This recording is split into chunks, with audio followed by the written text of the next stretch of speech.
सकाळ स्वास्थ्यम 2023 उपस्थित मान्यवर असतील श्री एम आचार्य बालकृष्ण, कमलेश पटेल उर्फ दाजी, मुख्तियार अली आणि रवी शेरगिल.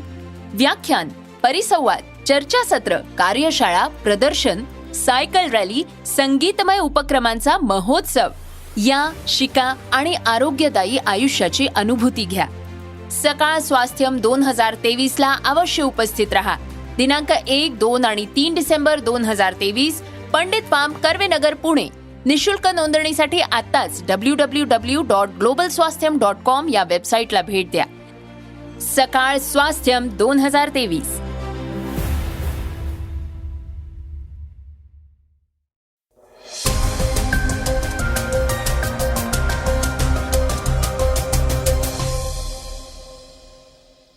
नमस्कार, मी गौरी कुबेर. ऐकूयात आजचं सकाळचं पॉडकास्ट. चीनमध्ये पसरत असलेल्या गूढ आजाराच्या पार्श्वभूमीवर जगभरात चिंता पसरलीय. लहान मुलांमध्ये तो अनाकलनीय निमोनिया सारखा आजार पसरतोय. याविषयी आपण आजच्या पॉडकास्टमधनं जाणून घेणार आहोत. सुरतमधली सर्वात श्रीमंत व्यक्ती म्हटली तर सर्वांच्या डोळ्यासमोर एकच नाव येतं, ते म्हणजे सावजी धानजी ढोलकिया. यांच्याविषयीची एक प्रेरणादायक गोष्ट आज आपण ऐकणार आहोत. आज चर्चेतील बातमीमधनं ज्येष्ठ नेते छगन भुजबळ यांनी मनोज जरांगेंना पुन्हा एकदा निशाणा बनवलंय. ते काय म्हणालेत हेही आपण ऐकणार आहोत. चला तर मग सुरुवात करूयात आजच्या पॉडकास्टला. सुरुवातीला ऐकूयात अफगाणिस्तानाच्या दूतावासाची बातमी. भारतातल्या चाणक्यपुरी इथल्या शांतीपथावर रशियन दूतावासा शेजारचा अफगाणिस्तानाचा दूतावास आता कायमचा बंद झालाय. शांतीपथावरल्या एका देशाचा दूतावास कायमचा बंद होण्याची ही पहिलीच वेळ आहे. भारत व पाकिस्तान दरम्यानचे राजदूतीय संबंध जवळजवळ संपुष्टात आल्यामुळं तिथेही लक्षणीय हालचाल नाहीये. भारत आणि चीनच्या संबंधात दुरावा आला होता तेव्हा आणि कोविड-19चे दिवस होते तेव्हा. या पथावरला चीनचा दूतावास सुद्धा 2 वर्ष जवळजवळ बंदच होता. अन्य देशांचे दूतावासही बंद होते, परंतु कोविड-19च्या काळातही राजदूतीय संबंध सुरू होते. देवाणघेवाणही सुरू होती.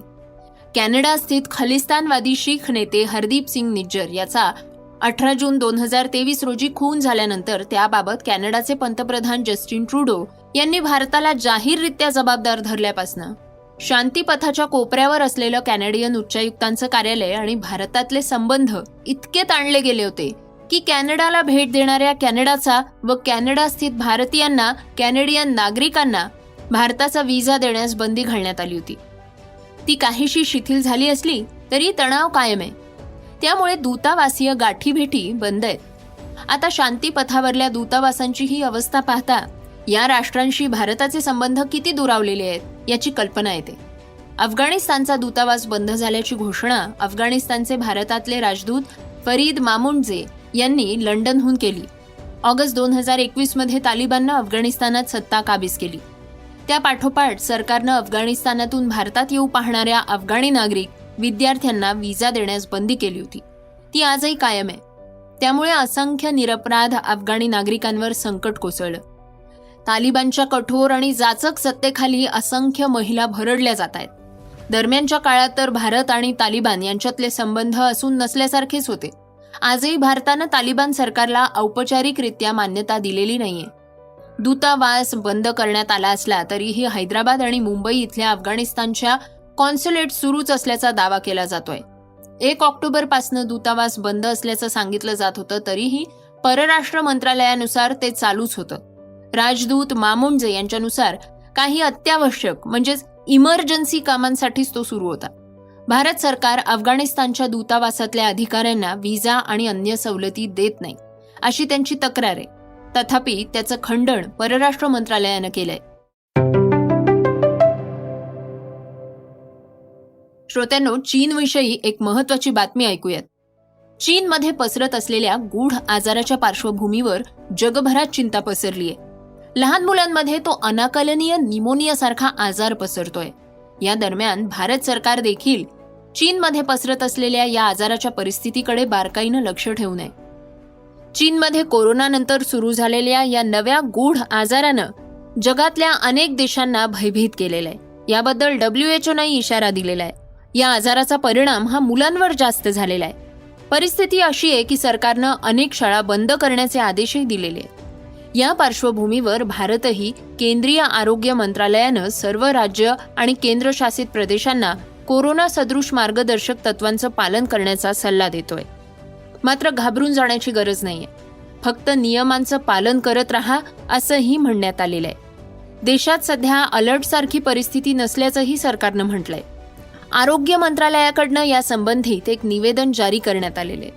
त्यानुसार श्वसनासंबंधितला हा इन्फ्लुएन्झा, मायक्रोप्लाझ्मा, निमोनिया, SARS-CoV-2 यांसारख्या कारणांमुळे होतोय आणि आरोग्य मंत्रालय या आजाराच्या स्थितीवर बारकाईनं लक्ष ठेवू नये असंही सांगण्यात आलेलं आहे. भारतीय आरोग्य मंत्रालयानं 26 नोव्हेंबर रोजी जारी केलेल्या निवेदनात म्हटलंय की चीनमध्ये पसरणाऱ्या नवीन श्वसनाच्या आजाराच्या रोगाचा धोका लक्षात घेता आम्ही देशाच्या सर्व महत्त्वाच्या गरजांवर बारकाईनं लक्ष ठेवून आहोत. मात्र सरकारनं याबाबत कोणताही इशारा देण्यास नकार दिलेला आहे. घाबरून जाण्याची गरज नाही, पण कोविड-19 काळाप्रमाणे आरोग्यविषयक नियमांचं पालन केलं पाहिजे असं सरकारनं म्हटलंय.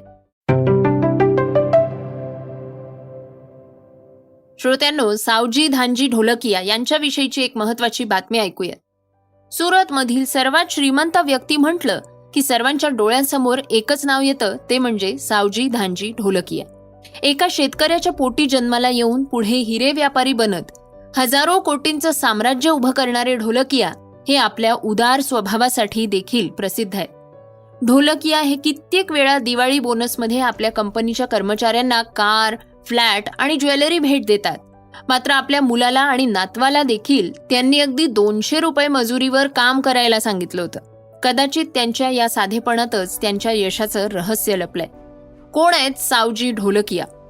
सावजी ढोलकिया यांचा जन्म 12 एप्रिल 1962 रोजी गुजरातच्या दुधाला गावात झाला होता.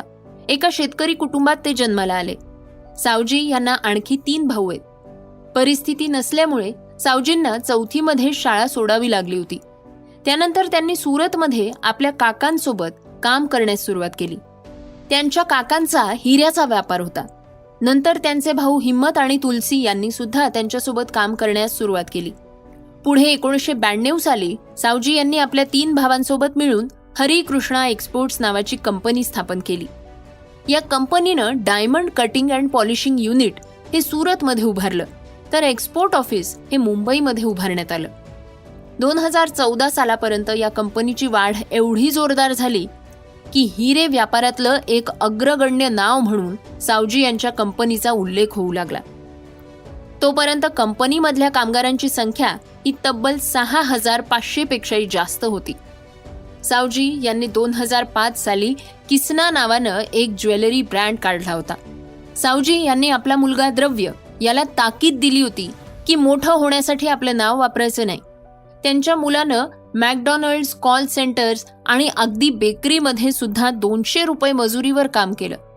पुढे त्यांनी आपल्या MBA केलेल्या नातवाला देखील अवघे 6000 रुपये देऊन चेन्नईला पाठवलं होतं.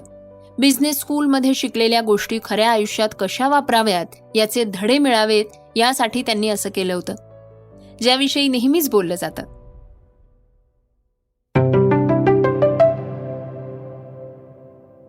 श्रोत्यांनो, आता ऐकूयात आजच्या वेगवान घडामोडी.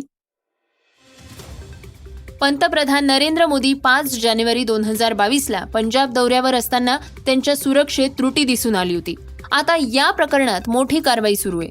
पंजाबच्या गृह विभागानं जारी केलेल्या आदेशानुसार सध्या भटिंडा जिल्ह्यातल्या पोलीस अधीक्षक म्हणून कार्यरत असलेल्या SP गुरबिंदर सिंग यांच्यासहित 7 पोलिसांना तत्काळ प्रभावानं निलंबित करण्यात आले. गेल्या काही दिवसांपासून या प्रकरणाची जोरदार चर्चाही सुरू आहे. इस्रायल हमास युद्ध सध्या काही काळासाठी थांबलं असलं तरीही त्याचे पडसाद मात्र जगभरात दिसतायत. आता यातच ज्यू विरोधी पोस्टचं समर्थन करणाऱ्या सोशल मीडिया प्लॅटफॉर्म Xचे मालक इलॉन मस्क यांना मोठा फटका बसणार आहे असं म्हटलं जात आहे. याला कारण म्हणजे कित्येक मोठ्या कंपन्यांनी Xवर जाहिराती थांबवल्या आहेत. इलॉन मस्क यांनी ज्यू धर्मीय श्वेतवर्णियांविरोधात द्वेष पसरवण्यात येत होता अशा आशयाच्या एका पोस्टला समर्थन दिलं होतं. मस्क यांच्या या कृतीला अमेरिकेतनं मोठ्या प्रमाणात विरोध झालाय. यासोबतच Apple, IBM, oracle, NBC universal अशा मोठ्या मोठ्या कंपन्यांनी एक्सवरल्या जाहिराती आता मागे घेण्याचा निर्णय घेतलाय. व्हाईट हाऊसमधून देखील मस्क यांच्या या कृतीचा निषेध करण्यात आला होता. यामुळे एक्स कंपनीला सुमारे $75 मिलियन नुकसान होऊ शकतं असा अंदाज तज्ज्ञांनी व्यक्त केलाय. सोशल मीडियावर नेहमीच वेगवेगळ्या प्रकारची गाणी ट्रेंडिंगचा विषय असतात. यातच कधी कच्चा बदाम तर कधी जानू मेरी जाने मन. एवढंच नाही तर माझ्या पप्पांनी गणपती आणलाय या गाण्याचा ट्रेंड सुद्धा आपण सर्वांनी पाहिलाय. आता सध्या मोये मोये गाण्याचा ट्रेंड सुरू आहे. त्याचे रील्स किंवा मीम्स तुफान व्हायरल होत आहेत. हे व्हायरल गाणं एका सर्बियन गाण्यापासून आलेलं आहे जे टिकटॉकवर प्रचंड लोकप्रिय झालं. सर्बियन म्युझिक व्हिडिओ व्हायरल झाल्यानंतर मोये मोये ट्रेंड सुरू झाला. या म्युझिक गाण्याच्या नावाबद्दल बोलायचं झालं तर त्याचं नाव आहे डिझॅनम. हे गाणं सर्बियन गायक तेया डोरानं गायलेलं आहे. बीड जिल्ह्यातल्या क्रिकेट खेळाडू सचिन संजय धसनं आपल्या क्रिकेट खेळातल्या सातत्यपूर्ण कामगिरीच्या जोरावर 19 वर्षाखालच्या भारतीय क्रिकेट संघात स्थान पटकावलंय. आगामी काळात दुबई इथं होणाऱ्या क्रिकेट स्पर्धेत तो भारतीय संघाचं प्रतिनिधित्व करणार आहे. विशेष म्हणजे त्याच्या आई आणि सहाय्यक पोलीस निरीक्षक सुरेखा धस या देखील कबड्डीच्या राष्ट्रीय खेळाडू राहिलेल्या आहेत. याचबरोबर सोलापूरच्या अर्शिन कुलकर्णीची 19 वर्षाच्या खालच्या आशिया कप स्पर्धेसाठी भारतीय संघात निवड झाली आहे. या दोघांवरही आता कौतुकाचा वर्षाव होताना दिसतोय. श्रोत्यांनो, ऐकूयात आजची चर्चेतली बातमी. महाराष्ट्रात मराठा विरुद्ध ओबीसी असा वाद रंगलाय. हिंगोलीत ओबीसींचा मेळावा पार पडलाय. मराठा समाजाला ओबीसीतनं आरक्षण द्यायला ओबीसी नेत्यांनी विरोध केलाय. अजित पवार गटाचे मंत्री आणि ओबीसींचा सर्वात मोठा चेहरा छगन भुजबळही या सभेत सहभागी होते. या सभेला संबोधित करताना छगन भुजबळांनी मराठा आंदोलनावर जोरदार निशाणा साधला. मनोज जरांगे पाटील यांच्यावर सुद्धा त्यांनी पलटवार केलाय. मला एकच सांगायचं माझ्या या बांधवांना, जे इथे आहेत, जे बाहेर असतील नेते, आपण सगळे आपसातल्या मतभेद, इगो बाजूला ठेवा. भुजबळला बोलवा, नका बोलवू, पण तुम्ही सभा घ्या, मीटिंग घ्या, रॅली घ्या, ओबीसींचा आवाज बुलंद करा. कुठच्याही स्टेजवर जा. मी कुठे काय म्हणतो नेतृत्व. अरे मी आज 57 वर्ष शिवसेनेच्या पहिल्या दिवसापासून आहे. अनेक ठिकाणी देशामध्ये गेलो. 5-5, 7-7 लाखाच्या सुद्धा मीटिंग्स बिहार आणि रामलीला मैदानावर. नेतृत्वाची हौस नाही, आमदारकीची हौस नाही, मंत्री पदाची सुद्धा नाही.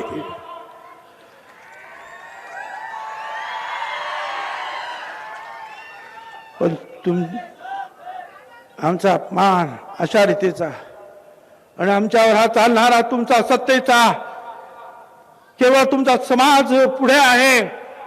ज्या गरीब समाजांना वेगळं आरक्षण मराठा समाजाला, पण आमच्यावर बुलडोजर चालू नका, एवढंच माझं सांगणं. आणि म्हणून आमच्या काही मागण्या आहेत. जे मराठा समाजाला सारथीला मिळालं ते ओबीसी, महाज्योती या सगळ्यांना मिळालं पाहिजे. ही शिंदे समिती आपण जी निर्माण केली, सांगण्यात आलंय सुप्रीम कोर्टाकडून मराठा समाज मागास नाही. मग ही शिंदे समिती ताबडतोब रद्द करा, यांना काही अधिकार नाही. 2 ते 3 कोटी कुणबी प्रमाणपत्रांना स्थगिती द्या. उपोषण करणाऱ्या नेत्यांसोबत फिरणाऱ्या 3-4 लोकांना पकडण्यात आलंय. पोलिसांनी तयार केलेले FIR माझ्याकडे आहे. मराठा आरक्षणाला आमचा विरोध नाहीये, पण जाळपोळ सारख्या कृत्यांना माझा विरोध असल्याचं भुजबळ यांनी यावेळी सांगितलंय. श्रोत्यांनो, हे होतं सकाळचं पॉडकास्ट. आजचं सकाळचं पॉडकास्ट तुम्हाला कसं वाटलं हे आम्हाला सांगायला विसरू नका. यूट्यूबवर सुद्धा तुम्ही हे सकाळचं पॉडकास्ट ऐकू शकता आणि त्या माध्यमातून तुमच्या प्रतिक्रिया, तुमच्या सूचना आमच्यापर्यंत नक्की पोचवा. सगळ्यात महत्त्वाचं म्हणजे सकाळचे हे पॉडकास्ट तुमच्या मित्रांना आणि कुटुंबियांना नक्की शेअर करा. तर आपण आता उद्या पुन्हा भेटूयात. धन्यवाद. Script and research Yugandhar Tajne, Neelam Pawar.